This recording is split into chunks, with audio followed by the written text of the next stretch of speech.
naked dresses banned, emotional standing ovations, and Denzel Washington telling a photographer to stop it on the red carpet.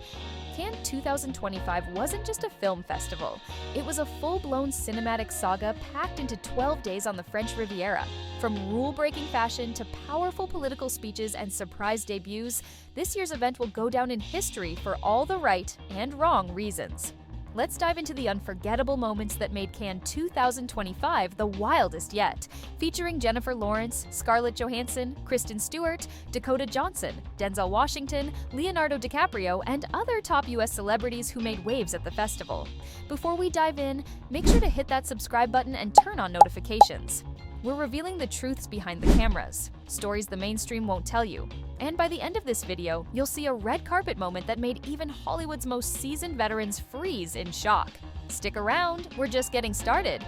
For a festival known for edgy fashion, Cannes stunned the world with one bold move, quietly discouraging sheer gowns and long, dramatic trains. The reason? Decency and safety, according to several stylists on the ground. Meanwhile, Halle Berry, who was part of the festival jury, was forced to switch her designer outfit last minute because the train was too long. She pivoted into a minimalist black and white silk gown, and honestly, she pulled it off effortlessly. I had an amazing dress by Gupta to wear tonight, and I cannot wear because the train is too big.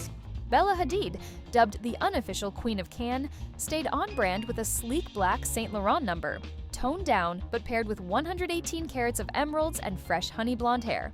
Not everyone followed the rules so quietly. Hayley Atwell, Pom Klementif, and Heidi Klum brought daring necklines and bold statements, raising eyebrows. Could they really be banned for that? Probably not. But the message was clear. This year, glam had new guidelines, but the red carpet was just the opening act. Coming up, tears, transformation, and two directorial debuts that earned standing ovations. You won't believe who left the crowd in tears. Scarlett Johansson made headlines for her directorial debut, Eleanor the Great, a heartfelt drama starring 95-year-old Oscar nominee June Squibb.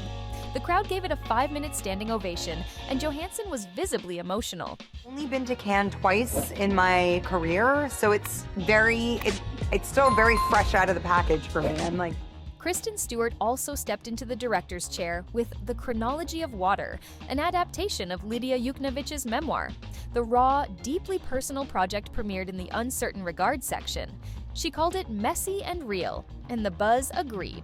I love it. Everyone can have their own relationship with it, but I watch this thing like it's the most like, I feel like I'm watching my kid in kindergarten. Dakota Johnson, attending Cannes for the first time, delivered 2 Gucci showstoppers and came promoting Splitsville, a film she both starred in and produced. But while some stars were making creative breakthroughs, others were transforming on a more personal level and bringing their new selves to the carpet. One singer turned red carpet royalty in the most unexpected way. This year, stars didn't just show up with glam. They brought stories of parenthood and transformation. Jennifer Lawrence, starring in the drama Die My Love, called the experience of motherhood brutal and incredible during her press conference. She spoke candidly about how her children changed her as an artist. Robert Pattinson echoed those feelings, saying fatherhood gave him new energy and inspiration.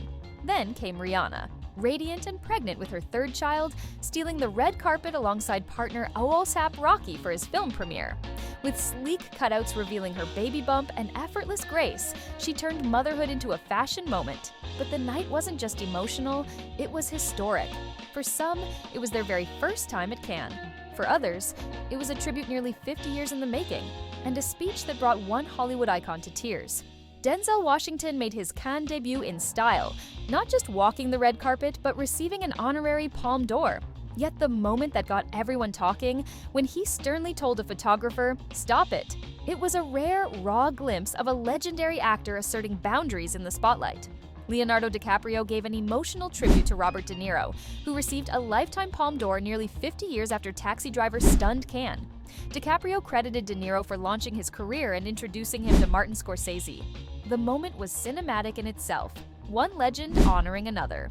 To recognize someone for me and for so many actors of my generation has always been the archetype of who we looked up to, and that is Mr. Robert De Niro.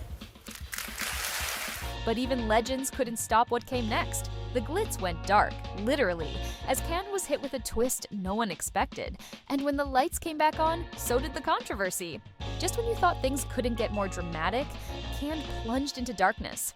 A massive power outage shut down screenings and left parts of the French Riviera in the dark. Backup generators saved the day. But for a few tense hours, even Hollywood's biggest stars were powerless. Despite the chaos, the show went on, and the award ceremony delivered shock after shock. And what happened during those awards? Let's just say politics met cinema in a way that had everyone watching, and some walking out. Wait until you hear who dropped jaws with their acceptance speech. The President's Cake, an Iraqi film, made history by winning the Camera d'Or. It marked the first time Iraq took home a major Cannes prize. Iranian director Jafar Panahi, once banned from traveling, returned to Cannes after 22 years and won the Palme d'Or for It Was Just an Accident, a daring critique of oppression based on his time in prison. But beyond trophies and ovations, Cannes also delivered one of its most politically charged moments. Angelina Jolie returned to Cannes for the first time in 14 years, not for a film, but to honor artists risking their lives for truth. She named slain journalists in Gaza, Sudan, and Ukraine, turning her spotlight into a global message. Jolie's words left many in tears. In this very big world, and just to be grateful to be able to spend time with other people and learn from them, and so it's not me being a good person, it's me just being in the world with other wonderful people that I learned from, really, and very honored to have had that opportunity. But behind the headlines and politics, a new generation quietly rose, and they're already being called the future of cinema. One familiar last name stood out and had people doing double takes. Mia Threepleton, Kate Winslet's daughter, made her Cannes debut and earned a standing ovation. Wearing a bold green Oscar de la Renta gown, she mirrored her mother's elegance from decades ago. Emma Watson made her first red carpet appearance in over a decade, while Aubrey Plaza returned in a beaded white gown, promoting Honey, Don't. Nicole Kidman also made waves, not just with her Balenciaga ensemble, but for winning the Caring Women in Motion Award. She's exceeded her promise to work with a female director every 18 months, collaborating with 19 and counting. And while these stars rose in elegance, some brought pure energy, wild moments, and viral chaos. Coming up, an insect that hijacked an interview, a reunion no one expected, and one very loud live band. Tom Cruise brought the thunder, literally. A live band played the Mission Impossible theme as he hit the carpet. Nicole Kidman, his ex, appeared later that night in a separate event, making it a surprise reunion of Cannes royalty. Austin Butler, Pedro Pascal, and Emma Stone lit up the red carpet with a powerful statement. Don't let them win. Their message was clear. Storytelling is a form of resistance. And who could forget the bee? A rogue bee stole the spotlight by buzzing through interviews, interrupting celebs, and sparking viral memes. This year, Cannes wasn't just about fashion and film. It was about resilience, rebellion, and redefining what glamour means in 2025. From political protests to new parent power, from stunning comebacks to chaotic outages, Cannes 2025 reminded us that even on the world's most glamorous red carpet, the most powerful moments come from being real. Now it's your turn. Which Cannes moment shocked you the most? Drop a comment and don't forget to hit subscribe. We'll be breaking down the raw truth behind every red carpet event, because what you saw on camera was just the beginning.